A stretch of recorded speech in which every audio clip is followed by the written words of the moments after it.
कहानी शुरू होता है बैंकॉक से। कॉल रीड जो एक बॉडीगार्ड है वो अपने तीखे नजरों से वहाँ सभी की हरकतों को काफी ध्यान से ऑब्जर्व कर रहा था। तभी उसे मैसेज मिलता है तो वो लिफ्ट के पास पहुंच जाता है जहाँ से उसका बॉस मिस्टर टीबू अपने बेटे के साथ बाहर आता है। उनका शिपिंग का बिजनेस है लेकिन आज उसने कंपनी को एक दूसरे पार्टी को बेचने का डिस्कशन किया। फिर वो घर की ओर जाने लगते हैं। मिस्टर टीबू अपने बेटे को इस बारे में ज्यादा ना सोचने को कहता है। फिर वो घर पहुंच जाते हैं। घर काफी आलीशान था। कॉल रीड और बाकी टीम वही बगल में रहते हैं। फिर शाम को मिस्टर टीबू कॉल के साथ चेस खेलता है। पता चलता है कॉल रीड पहले एक पुलिस ऑफिसर था। उससे अन्याय बिल्कुल भी शिकार नहीं था। वो काफी रिस्की जॉब करता था और अपना सीनियर का ऑर्डर भी फॉलो नहीं करता था तो उसे जॉब छोड़ना पड़ा। मिस्टर टीबू से याद दिलाता है आज उसके डैड का बर्थडे है। फिर कॉल रीड अपने डैड को बर्थडे विश करता है जो अब इस दुनिया में नहीं रहा, वो अकेला है। फिर वो मिस्टर टीबू को स्पीच के लिए ले जाने लगता है जहाँ मिस्टर टीबू उन्हें अपने इस जर्नी के बारे में बता रहा था। कॉल रीड उस वक्त भी सभी पर कड़ी नजर बनाया हुआ था। तभी उसे एक आदमी सस्पिशियस लगता है तो वो अपनी टीम को उसके बारे में पूछता है। उसका नाम डेनियल है जो एक्सपोर्ट संभालता है। जब डेनियल का नजर कॉल रीड पर पड़ता है तो वो चुपचाप वहाँ से चला जाता है। वही मिस्टर टीबू सभी के सामने अपने बेटे को भी संबोधित करता है। इस चीज को उन दोनों ने ही साथ मिलकर बनाया है और वो उसे एक गिफ्ट देता है। फिर वो कॉल रीड को भी बुलाता है और उसे भी एक वॉच गिफ्ट देता है और उसमें उस दिन का डेट था जिस दिन कॉल रीड ने अपने जान पर खेलकर उसे बचाया था। वो सबके सामने उसे अपने फैमिली का एक मेंबर बताता है। फिर पार्टी के बाद वो अपने घर के लिए जाने लगते हैं। कॉल उसे पूछता है क्या वो खुश है। मिस्टर टीबू बताता है उसने ये कभी नहीं सोचा था कि उसे एक दिन अपने कंपनी को बेचना पड़ेगा। कॉल कहता है अगर वो नहीं चाहता है तो वो ऐसा क्यों कर रहा है। मिस्टर टीबू बताता है ये उसका ड्रीम था, उसके बेटे का नहीं। वो शिपिंग बिजनेस को संभाल नहीं पाएगा। वो चाहता है वो अपने ड्रीम को फॉलो करे। जब वो जा रहे थे आगे पुलिस ने रास्ते को ब्लॉक कर दिया था। वो टर्न लेने वाला था लेकिन तभी पीछे से भी एक गाड़ी आ जाता है जो रास्ते को ब्लॉक कर देता है जिससे कॉल को समझ आ जाता है ये सब पहले से ही प्लान है। वो अपने बंदूक को निकाल लेता है। जैसे ही वो बंदे कार से निकलते हैं वो मिस्टर टीबू को नीचे झुकने को कहता है। वो उन पर धुआंधार फायर करते हैं तो कॉल भी गाड़ी से उन्हें एक एक करके टक्कर मारने लगता है और वो भी उन पर रिटेलिएट फायर कर रहा था लेकिन अब तक उन्होंने एक एक राउंड गोली उसके कार में उतार दिया था। लेकिन कॉल भी इसमें काफी ज्यादा माहिर था। वो उन सभी को जान से मार देता है। फिर वो मिस्टर टीबू को वहां से ले जाने वाला था लेकिन तभी वो देखता है उसे गोली लगा है और वो काफी ज्यादा जख्मी था। उस आखिरी पल में वो कॉल को बस इतना ही कह पाता है वो उसके बेटे का ख्याल रखे। फिर वो मारा जाता है। कॉल सैम को कांटेक्ट करता है और बताता है उन पर हमला हुआ था और मिस्टर टीबू अब नहीं रहा और उसे बताता है कि पुलिस भी इसमें जुड़े हुए हैं तो वो किसी पर भी भरोसा नहीं कर सकते। फिर जब कॉल उनका पासपोर्ट चेक करता है पता चलता है वो मरीन रह चुके हैं और वो उनके कंपनी के लिए ही काम कर रहे थे। देन पता चलता है इस सब के पीछे का असली मास्टरमाइंड डेनियल है। जब उसे पता चलता है कॉल रीड बच गया है तो वो अपने आदमियों को उसे जान से मारने को कहता है और पुलिस वाले ये न्यूज फैला देते हैं कि उसके बॉडीगार्ड कॉल रीड ने ही मिस्टर टीबू को मारा है। फिर एलिस नाम की लड़की को दिखाया जाता है जो उसी कंपनी में थर्ड कैप्टन है। उसे फोन आता है। वो ड्यूटी पे नहीं जाना चाहती थी क्योंकि अभी उसे उसके छुट्टियों के कुछ दिन बाकी हैं। लेकिन कंपनी वाले उसका नहीं सुनते और कहते हैं ये शिपमेंट काफी जरूरी है तो उसे जल्दी से जल्दी अपने पोस्ट पर जाना होगा। वहीं पुलिस वाले उसके डैड की मौत के बारे में कैमरन से पूछताछ करने आए थे। तभी उसे कॉल का फोन आता है। वो कहता है उसने कोशिश किया लेकिन वो उसके डैड को नहीं बचा पाया। कैमरन कहता है लेकिन पुलिस तो कह रहे हैं कि आपने ही उन्हें मारा है। तो कॉल बताता है नहीं, उन पर हमला हुआ था, इसमें पुलिस भी मिले हुए हैं और जिन्होंने भी उन पर हमला किया था उसके बाद वो उसे भी अपना टारगेट बनाएंगे तो वो हमेशा अलर्ट रहे। वहीं पुलिस उसे हर जगह ढूंढ रहे थे तो कॉल उस अमेरिकन आदमी का पासपोर्ट यूज करता है और केएमजी के उस शिप में एंटर कर जाता है। वहीं उस शिप के कैप्टन को मिस्टर टीबू का डेथ का खबर मिल गया था। तभी वहां पर एलिस आ जाती है जो उसका थर्ड मेट है। लेकिन कैप्टन जोहर कहता है उसे कोई थर्ड मेट नहीं चाहिए। उसके शिप में उसके जो 20 क्रू मेंबर हैं वही उसके लिए काफी हैं। लेकिन कंपनी वालों ने उसे भेजा है तो वो उसे मना नहीं कर सकता। वहीं कॉल अपने सामान को वहीं के एक लाइव पोर्ट में छोड़ देता है और वहीं कुछ समय रेस्ट करता है। जल्दी सी पोर्ट से अपने सफर में निकल जाता है। वहीं एलिस सेटल हो गई थी। फिर वो जहाज का निगरानी करने के लिए बाहर जाने लगती है। वहीं कॉल भी बाहर आ गया था। जब वो वहां से जा रहा था तभी उसे कंटेनर के अंदर से किसी के चिल्लाने का आवाज सुनाई देता है। फिर वो लॉक को तोड़ देता है और जैसे ही अंदर देखता है शौकीनली ये क्या, कंटेनर के अंदर तो काफी सारे लोग थे। वो उन्हें पूछता है क्या उन्हें इंग्लिश आता है लेकिन किसी को भी ठीक से इंग्लिश नहीं आता। वो उन्हें कहता है वो चुपचाप वहीं रहे, वो उनके लिए खाना पानी ले आएगा और वो उन्हें वहां से बचा भी लेगा। तब तक एलिस को भी अंदर किसी के होने का एहसास हो गया था तो वो आवाज देने लगती है तो कॉल को वहां से छिपना पड़ता है। जब एलिस वहां आती है वो देखती है लॉक टूटा हुआ है। वो जैसे ही कंटेनर को ओपन करती है अंदर का नजारा देख वो पूरी तरह से शॉक रह जाती है। वो उन्हें बाहर निकलने को कहती है। उसे समझ आ गया था मामला क्या है। तब तक वहाँ जोसेफ और बाकी क्रू मेंबर भी आ जाते हैं। एलिस उन्हें कहती है वो उनको बाहर ले आए। तब तक वो कैप्टन से इस बारे में बात करती है। अब तक सुबह भी हो गया था। एलिस कैप्टन को इस बारे में बताती है। जोहर का हाव भाव देखकर लग रहा था जैसे उसे ये बात पहले से ही पता था। वो एलिस को शांत होने को कहता है। फिर जौहर बाकी क्रू मेंबर को कांटेक्ट करता है और कहता है उन्हें वहाँ लोग मिले हैं तो वो प्रोटोकॉल को फॉलो करे।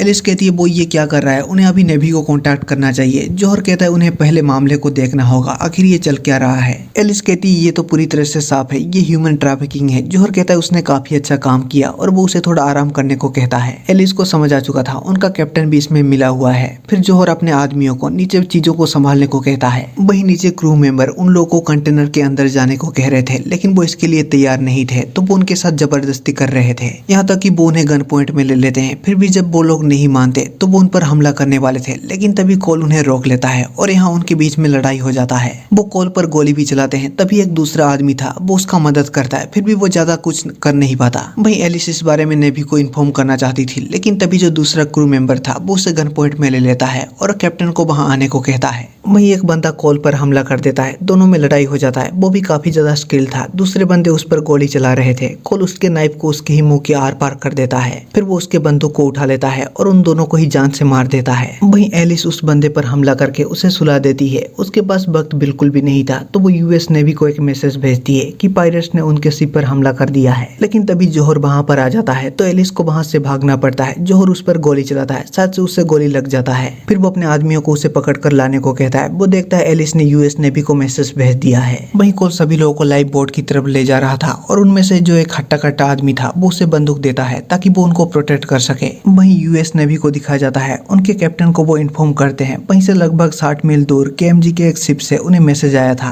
तो वो उन्हें कांटेक्ट करते हैं। तो ना चाहते हुए भी जौहर को उन्हें रिप्लाई करना पड़ता है, नहीं तो नेवी को सीधा उन पर शक हो जाएगा। वो बताता है नहीं, उन पर कोई पायरेट्स अटैक नहीं हुआ है। उसके लड़के ने एक शिपिंग बोट को देखा था, तो उसने घबरा कर मैसेज कर दिया। वहीं कॉल को एलिस आता हुआ दिखाई देता है, तो वो उसे पकड़ लेता है और एक कमरे के अंदर ले आता है। तो एलिस बताती है नहीं, वो उन लोगों के साथ नहीं मिली हुई है। वहीं सभी लोग लाइफ बोट में जा रहे थे, लेकिन तभी वहां पर वो गुंडे आ जाते हैं। वो आदमी उन पर फायर करता, लेकिन उससे पहले वो उसे जान से मार देते हैं और सभी लोगों को फिर से अंदर कंटेनर की ओर ले जाने लगते हैं। वहीं उनके बंदे जौहर को बताते हैं उनके 3 लोग मारे जा चुके हैं, तो जौहर उन्हें भी उन दोनों को ढूंढने के पीछे लगा देता है। वहीं वो दोनों इंजन रूम में आ जाते हैं। एलिस का ब्लीडिंग नहीं रुक रहा था, तो कॉल उसका बुलेट निकाल देता है और उसके जख्म पर मरहम पट्टी करता है। कुछ ही समय में उन्हें ढूंढते हुए बंदे वहां पर आ जाते हैं, लेकिन उन्हें वहां पर बस उनके कपड़े मिलते हैं। वहीं यूएस नेवी के कमांडर को शक होता है और वो उन्हें उस शिप के कैप्टन का बायोडाटा लाने को कहता है। वहीं एलिस कॉल को बताती है उसने यूएस नेवी को मैसेज भेज दिया है, लेकिन उन्हें वहां की सिचुएशन के बारे में उन्हें बताना होगा, तो इसके लिए उन्हें कंट्रोल रूम तक पहुंचना होगा, जो इतना भी आसान नहीं है। तो वो इसके लिए उनका ध्यान भटकाने का डिसाइड करते हैं। फिर दोनों एक कंटेनर के पास आ जाते हैं जहाँ काफी सारे लिथियम आयन बैटरी थे। वो उन पर आग लगाकर वहां से चले जाते हैं। वहीं जब कंट्रोल रूम में फायर अलार्म बज उठता है, तो जौहर अपने बंदों को सिचुएशन को काबू में करने को कहता है और वो खुद बंदूक उठाकर टावर की ओर निकल जाता है। वहीं वो आग को काबू करने की कोशिश कर रहे थे, लेकिन ये इतना भी आसान नहीं था। जौहर उस ऊंचे टावर में चढ़ने लगता है ताकि वो हर तरफ नजर रख सके। वहीं कॉल और एलिस के लिए रास्ता क्लियर था। वो कंट्रोल रूम की ओर जाने लगते हैं। वहां पर एक बंदा था। कॉल उस पर हमला करके उसे वहीं सुला देता है। फिर एलिस यूएस नेवी को कांटेक्ट करती है, लेकिन दूसरी ओर से उन्हें कोई जवाब नहीं मिल रहा था। तभी जौहर सभी बंदों को रिपोर्ट करने को कहता है। सभी बंदे रिपोर्ट कर रहे थे, लेकिन जो कंट्रोल रूम में बंदा था उसका कोई जवाब नहीं आता। जब जौहर पीछे देखता है तो वो उन दोनों को कंट्रोल रूम में पाता है, तो वो सभी बंदों को इस बारे में इन्फॉर्म करता है। बंदे उधर ही आने लगते हैं। वहीं फाइनली यूएस नेवी रिस्पॉन्ड करते हैं। तभी एक बंदा उन पर हमला कर देता है, लेकिन कॉल उसे वहीं मार देता है। यूएस नेवी को गन फायर का आवाज सुनाई देता है। फिर एलिस उन्हें बताती है केएमजी के शिप में ह्यूमन ट्रैफिकिंग ऑपरेशन चल रहा है। वो उन्हें वहां का लोकेशन बताती है और तुरंत मदद भेजने को कहती है। फिर वो फोन को वहीं लाइन पर रखकर छोड़कर वहां से चले जाते हैं। जब जौहर अपने एक और टीम मेंबर को मरा हुआ देखता है, तो वो काफी ज्यादा गुस्से में आ जाता है और वो उन्हें किसी भी हाल में जान से मारने को कहता है। ये सब यूएस नेवी कमांडर भी सुन पा रहा था। फिर वो डेनियल को फोन लगाता है और उसे कहता है वो कॉल रेड था, आखिर वो जिंदा कैसे बच गया और अभी वो वहाँ उनके लिए मुसीबत पैदा कर रहा है। जौहर कहता है उसे मारने के लिए वो एक्स्ट्रा पेमेंट लेगा। फिर जौहर उसे कैमरन के बारे में पूछता है। डेनियल कहता है उसने वहाँ सब कुछ संभाल लिया है। ये सुन कॉल रेड शॉक हो जाता है कि कैमरन भी उनके साथ मिला हुआ है। वहीं नेवी को उस शिप में जितने ही मेंबर हैं उन सभी का जानकारी मिल जाता है। वो नॉर्मल सेलर नहीं है, वो सभी फॉर्मर मर्सनरी रह चुके हैं, मतलब हथियार चलाने में एकदम एक्सपर्ट। और उन्हें जौहर का भी रिपोर्ट मिल जाता है। उस पर 1-2 बार ह्यूमन ट्रैफिकिंग का एलिगेशन लग चुका है। फिर वो अपने एक टुकड़ी को उनका मदद के लिए भेज देता है। वहीं कॉल एक पाइप से होकर नीचे कंटेनर की ओर जाना चाहता था। वो रस्सी से होकर नीचे उतरने लगता है, लेकिन तभी वहाँ पर बाकी बंदे आ जाते हैं, तो एलिस को वहाँ से भागना पड़ता है। वो बंदे उस पर गोली चलाना शुरू कर देते हैं जिससे कोल नीचे गिरने लगता है, लेकिन थैंकफुली उससे गोली नहीं लगता और वो सीधा नीचे पहुंच जाता है। वहीं एक बंदा एलिस पर हमला कर देता है और उसे अपने कैप्टन के पास ले आता है। तभी नीचे उनके बंदे उसे कोल के लोकेशन के बारे में खबर देते हैं तो जौहर उनमें से एक को एलिस पर नजर रखने के लिए छोड़ देता है और सभी कोल को खत्म करने के लिए वहां से जाने लगते हैं। फिर वो उस जगह पे आ जाते हैं। कोल को उनके आने का खबर लग जाता है तो वो वहीं की एक लाइट को डिस्ट्रॉय कर देता है। दोनों में क्रॉस फायर होता है लेकिन वो कोल का कुछ भी बिगाड़ नहीं पाते और जौहर को एहसास हो जाता है अगर उनने उससे फाइट लिया तो उन्हें भी भारी नुकसान हो सकता है, इसलिए वो चालाकी से बाहर निकल आता है और बाहर से दरवाजे को पूरी तरह से लॉक कर देता है। वो उसके साथ बाद में निपट लेंगे। फिर कोल दरवाजे और वहां से निकलने की कोशिश करता है लेकिन उसे ऐसा कोई रास्ता नहीं मिलता तो वो उसी पाइप से होकर वहां से निकलने का डिसाइड करता है। वो ऊपर जा रहा था। कुछ ही दूर जाने के बाद उसे एक हॉर्न का आवाज सुनाई देता है। कोल को अच्छे से पता था ये एक नया मुसीबत है। वहीं पायरेट्स वहां पहुंच चुके थे, उनके पास और कोई रास्ता नहीं था तो वो उनके साथ डील कर लेते हैं और उनमें से कुछ लड़कियों को वो उनके हवाले करने वाले थे। वहीं कोल वहां से बाहर निकलने में कामयाब रहता है और चैन से होकर वो नीचे उतरने लगता है और फिर से शिप के ऊपर आ जाता है और वहां जो एक आदमी था वो उस पर हमला करके उसे जान से मार देता है और उसका गन और हथियार उससे ले लेता है। वहीं एलिस ने वहीं से एक टूटे कांच को उठा लिया था और वो चुपचाप खुद को फ्री करने लगती है। वहीं वो पायरेट्स उन लोगों को चुन रहे थे लेकिन तभी बाहर उनके जितने भी आदमी थे कोल उन पर हमला करके उन्हें जान से मार देता है। वहीं जब अंदर वो बंदूक का आवाज सुनते हैं तो वो पायरेट्स और उस जहाज के जितने ही मेंबर थे वो एक दूसरे पर गन पॉइंट कर देते हैं। तो जौहर उन्हें समझाता है वो उनका नुकसान नहीं चाहते, ये उनका प्रॉब्लम है, उन्हें उससे डील करना होगा। फिर वो अपने लोगों को बाहर भेज देता है। वहीं कोल वहां जो दूसरे आदमी थे वो उन पर हमला करके उन सभी को जान से मार देता है।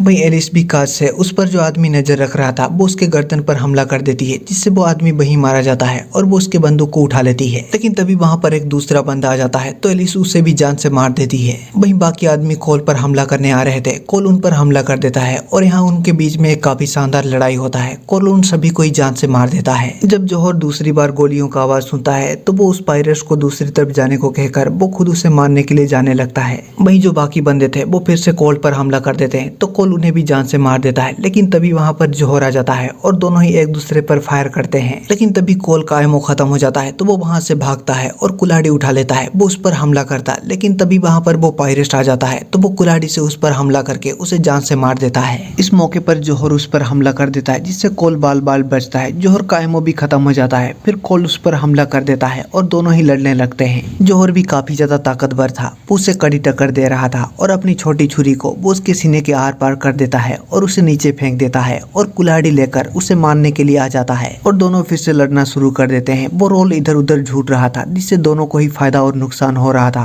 और दोनों ही एक दूसरे को काफी हद तक जख्मी कर देते हैं। कोल उसके ही छुरी से उस पर हमला करके उसे वहां से नीचे गिरा देता है। फिर कोल वहीं से एक नुकीली औजार को उठा लेता है और दोनों में फिर से लड़ाई हो जाता है। कोल उसे बुरी तरह से जख्मी कर देता है और वहीं से फिशिंग करने वाले एक हथियार को निकालता है और उस रोड को उसके सर के आर पार कर देता है जिससे जौहर वहीं मर जाता है। उन्हें कुछ ही समय हुआ था तभी वहां अमेरिकन सोल्जर पहुंच जाते हैं और वो कोल को बंदी बना लेते हैं। लेकिन तभी वहां पर एलिस आ जाती है और उन्हें बताती है उसी ने ही उनको इन्फॉर्म कर दिया था और उस आदमी ने उसका साथ दिया है। और उनके पूछने पर एलिस बताती है उन्होंने देर कर दिया, उस शिप में कैप्टन के साथ 20 क्रू मेंबर और जो पायरेट्स थे वो मारे जा चुके हैं। फिर यूएस सोल्जर कोल को फ्री करते हैं और जितने भी लोगों को स्मगल किया जा रहा था वो उन्हें भी फ्री करते हैं। फिर एलिस को अपने कंपनी की ओर से फोन आता है, वो उसे बताते हैं अब वो थर्ड कैप्टन से कैप्टन बन चुकी है। फिर यूएस सोल्जर अपने कमांडर को इस बारे में इन्फॉर्म करते हैं और कोल एक लाइव बोट के साथ वहां से निकल जाता है। वहीं फ्यूनरल के बाद कैमरन घर के लिए जा रहा था। शॉकिंगली कार के अंदर कोल था, वो उसे इस बारे में पूछता है क्या वो डैनियल के साथ मिला हुआ है। तो कैमरन बताता है उन्होंने उससे डील किया था, वो सारा कुछ संभालेंगे और हर एक शिपमेंट के बदले वो उसे अच्छा खासा पैसा दे रहे थे। लेकिन वो इस सब के लिए इस हद तक जा सकते हैं उसने ये कभी सोचा नहीं था। कोल कहता है उसके वजह से उसके डैड को मरना पड़ा, अब इसी बात को याद रखते हुए ही उसे जीना होगा। फिर वो वहां से निकल जाता है। देन हमें डैनियल को दिखाया जाता है जो कहीं तो जा रहा था लेकिन तभी एक दूसरा गाड़ी उसे काफी जोर से टक्कर मारता है। वो कोल था, वो उसके बॉडीगार्ड को मार देता है। फिर वो उसे खींचकर बाहर निकालता है और उसे पूछता है उसने मिस्टर टिबू को क्यों मारा। डैनियल सब कुछ सच बता देता है, अगर वो कंपनी बेच देता तो वो ये काम कभी नहीं कर पाते, इसलिए वो चाहता था टिबू मर जाए जिससे कंपनी डायरेक्टली उसके बेटे के नाम पर आ जाएगा। और वो कोल को कहता है इसके बदले वो उसे जितना चाहे पैसा देने के लिए तैयार है। इससे कोल काफी ज्यादा गुस्से में आ जाता है और डैनियल को वहीं मार के वहां से निकल जाता है। और इसी के साथ इस कहानी का अंत होता है। धन्यवाद।